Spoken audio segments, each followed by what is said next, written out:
ജീവിതത്തിൽ വിജയിക്കാൻ ഒന്ന് self discipline, time management, financial management. ഞാൻ എന്റെ ജീവിതത്തിന്റെ പരാജയത്തിൽ നിന്ന് പഠിച്ചൊരു സംഗതി അതാണ്.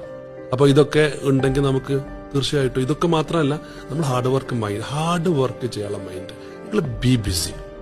നിങ്ങൾ രണ്ട് കാര്യം ഫർഹാൻ ശ്രദ്ധിച്ചാൽ മതി. ഒന്ന്, ജീവിതത്തിൽ എന്തെങ്കിലും ജോലി ചെയ്യുക.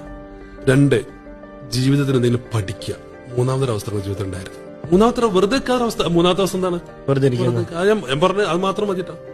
എന്തെങ്കിലും ജോലി ചെയ്യുക, എന്തെങ്കിലും പഠിക്കുക. മൂന്നാമത്തെ അവസ്ഥ അതാണ് എനിക്ക് പറയാനുള്ള മെസ്സേജ്. പരാജയപ്പെട്ടു എന്ന് കരുതിയിട്ട് നമ്മൾ വീട്ടിൽ കിടന്നിട്ട് ആരും കൊണ്ടുത്തരില്ല.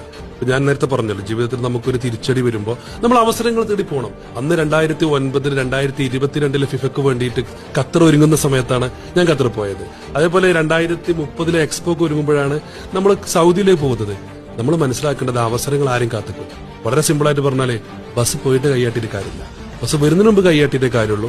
ഈ പ്രൊജക്ടുകളൊക്കെ കഴിഞ്ഞിട്ട് അയ്യോ എനിക്കതിൽ പങ്കെടുക്കാൻ പറ്റില്ല, എനിക്ക് ആ അവസരം ഉപയോഗപ്പെടുത്താൻ പറ്റിയില്ല എന്ന് പറഞ്ഞ് കരയുന്നതിൽ അർത്ഥമില്ല.